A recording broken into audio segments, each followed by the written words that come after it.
வணக்கம். இன்றைய நாளில் கவனம் ஈர்த்த செய்திகளை அடுத்தடுத்து பார்க்கலாம்.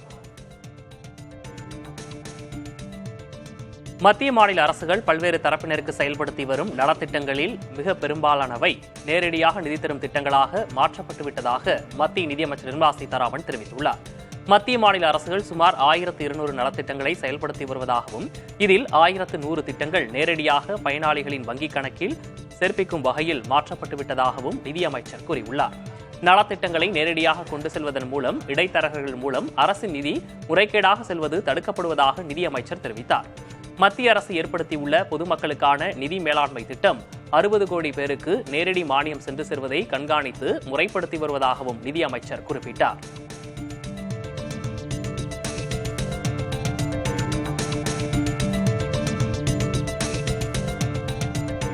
கடலில் தொலைந்து போகும் மீனவர்களை உயிருடன் மீட்க ட்ரோன் நிறுவனத்துடன் நாகை ஆட்சியர் புரிந்துணர்வு ஒப்பந்தத்தில் கையெழுத்திட்டார்.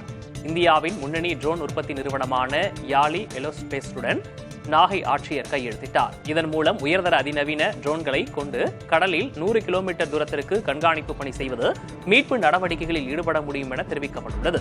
ஆட்சியர் அலுவலகம் 24 மணி நேரமும் இந்த சேவையை செயல்படுத்த இருப்பதால் கடல் வழி போக்குவரத்து, சட்டவிரோத செயல்களை தடுப்பது உள்ளிட்ட நடவடிக்கைகளுக்கும் இந்த நடைமுறை வசதியாக இருக்கும் என கூறப்படுகிறது.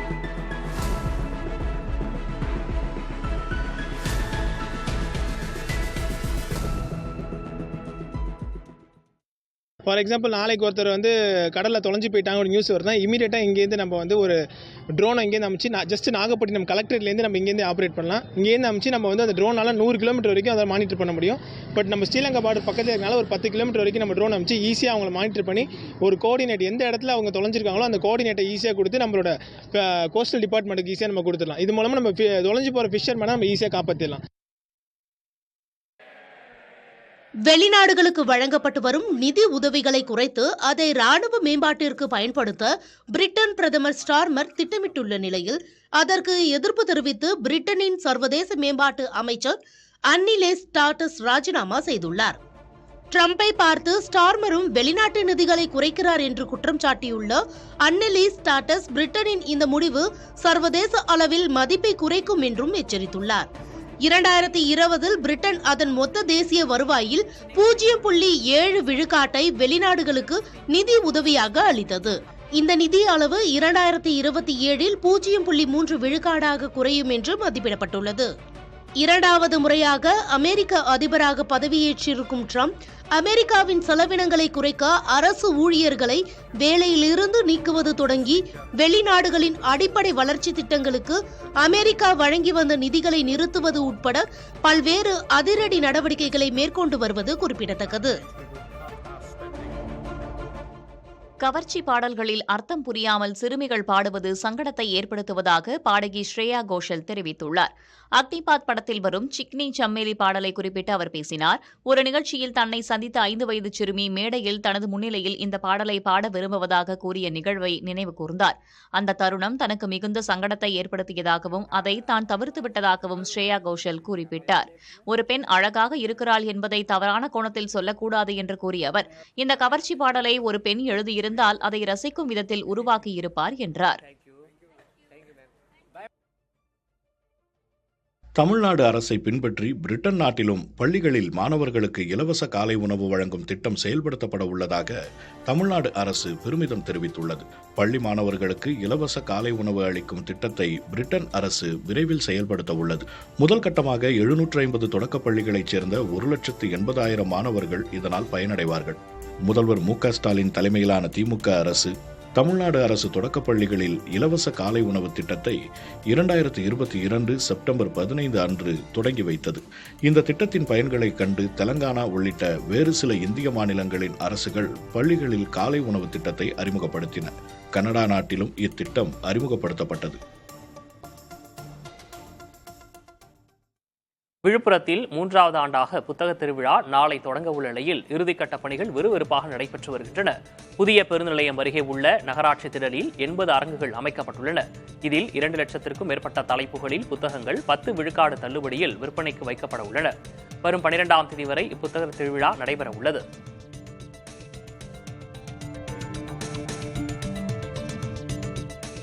பிரேசில் நாட்டில் புகழ்பெற்ற வருடாந்திர சம்பா நடன திருவிழா தொடங்கியுள்ளது. இதில் நடன கலைஞர்கள் வண்ணமிகு உடை அணிந்து நடனமாடி மக்களை மகிழ்வித்தனர்.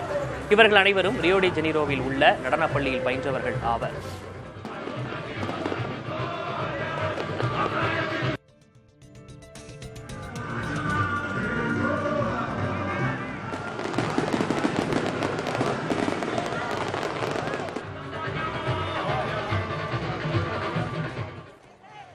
இந்தியாவின் பாரம்பரியமிக்க கிரிக்கெட் தொடரான ரஞ்சி கோப்பையில் 4வது முறையாக பட்டம் வெல்லும் நிலையில் விதர்பா அணி இருக்கிறது. நாக்பூரில் நடைபெற்று வரும் ரஞ்சி கோப்பை இறுதி ஆட்டத்தில் முதல் இன்னிங்ஸில் விதர்பா அணி 379 ரன்களும் கேரள அணி 342 ரன்களும் எடுத்தனர்.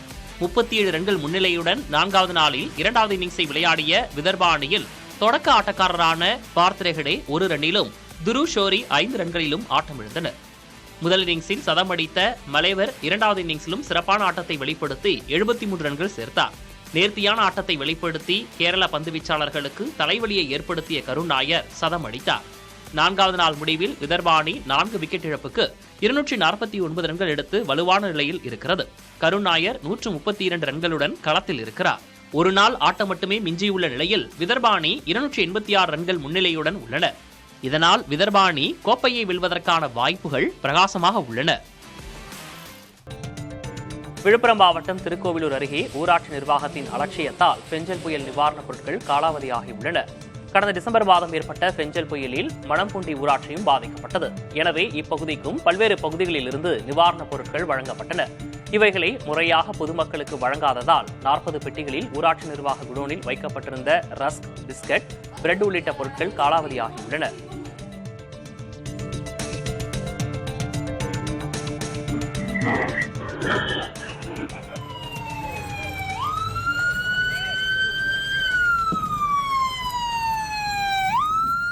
விமான விபத்துகளின் எண்ணிக்கை கடந்த ஆண்டு கணிசமாக அதிகரித்துள்ளது.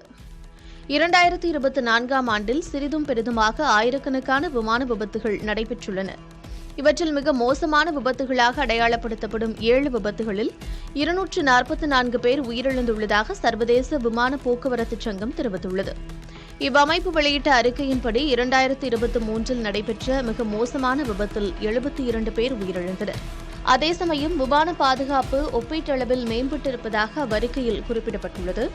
2011-15 காலகட்டத்தில் 4,56,000 விமானங்களில் ஒரு விமானம் விபத்திற்குள்ளான நிலையில் 2020-24 காலகட்டத்தில் 8,10,000 விமானங்களில் ஒரு விமானம் மட்டுமே விபத்திற்குள்ளாகி இருப்பதாக ஆய்வுகள் தெரிவிக்கின்றன. விமானம் பறப்பதற்காக தரையிலிருந்து மேலெழும்பும் போது தரையிறங்கும் போதும் தான் விபத்து வாய்ப்பு அதிகமாக உள்ளது என்று நிபுணர்கள் தெரிவிக்கின்றனர். விமான விபத்துகளில் விமானிகளின் தவறு 53%, தொழில்நுட்ப கோளாறு 21%, மோசமான வானிலை 11% பங்கு வகிப்பதாக புள்ளி விவரங்கள் தெரிவிக்கின்றன.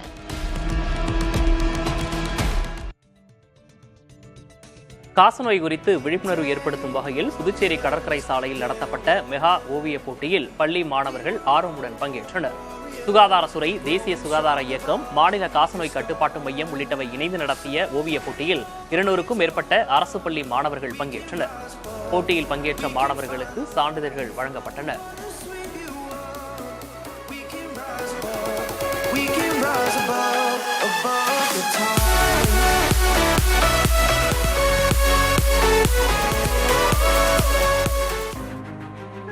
திபெத்தியர்களின் புத்தாண்டை ஒட்டி அமெரிக்க வெளியுறவு அமைச்சர் மார்கோ ரூபியோ வாழ்த்து தெரிவித்துள்ளார். திபெத்திய மக்களின் உரிமைகளை பாதுகாக்கவும் பாரம்பரியத்தை கட்டிக்காக்கவும் அமெரிக்கா எப்போதும் துணை நிற்கும் என்று தனது வாழ்த்துச் செய்தியில் ரூபியோ குறிப்பிட்டுள்ளார்.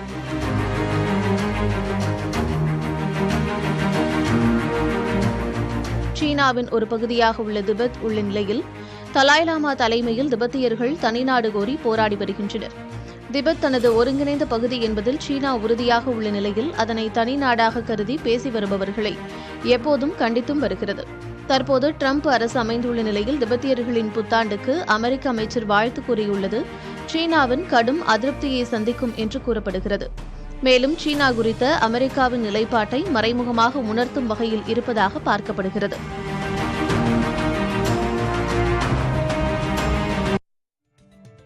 திரும்ப பெறப்பட்ட 2000 ரூபாய் தாள்களில் இன்னும் 1.82 விழுக்காடு தங்களிடம் திரும்பி வரவில்லை என ரிசர்வ் வங்கி தெரிவித்துள்ளது.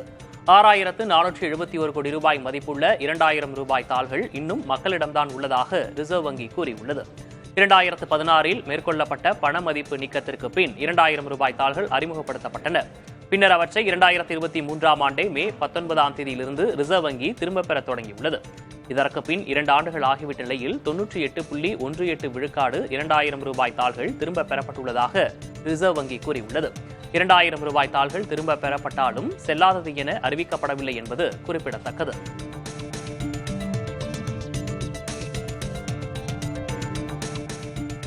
பிரபல தொழிலதிபரும் அமெரிக்க அரசு நிர்வாக சீர்திருத்தத்துறை தலைவருமான எலான் மஸ்கிற்கு 14வது குழந்தை பிறந்துள்ளது. எலான் மஸ்கின் மனைவியரில் ஒருவரான ஷிவோன் ஜில்ஸ் என்பவர் ஆண் குழந்தையை பெற்றெடுத்துள்ளார். ஷிவோன் ஜில்ஸ் மஸ்க் தம்பதிக்கு ஏற்கனவே 3 குழந்தைகள் இருக்கும் நிலையில் தற்போது 4வது குழந்தை பிறந்துள்ளது. இக்குழந்தைக்கு ஷெல்டன் லிகர்கஸ் என்று பெயர் வைத்திருப்பதாக ஷிவோன் சமூக வலைதளத்தில் பதிவிட்டிருக்கும் நிலையில் அதற்கு மஸ்க் விருப்பக்குறியிட்டுள்ளார். மஸ்கின் மனைவிகளில் ஒருவரான ஆஷ்லி தனக்கு குழந்தை பிறந்ததாகவும் அதற்கு மஸ்க் தந்தை என்றும் 2 வாரங்களுக்கு முன்பு தெரிவித்திருந்தார். ஆனால் இதுகுறித்து மஸ்க் கருத்து எதுவும் தெரிவிக்கவில்லை. மஸ்கிற்கு முதல் மனைவி மூலம் 6 குழந்தைகள் உள்ளனர். பாடகி கிரிம்ஸிற்கும் மஸ்கிற்கும் 3 குழந்தைகள் உள்ளனர். மனைவிகளில் சிலரை மஸ்க் விவாகரத்து செய்துவிட்டது குறிப்பிடத்தக்கது.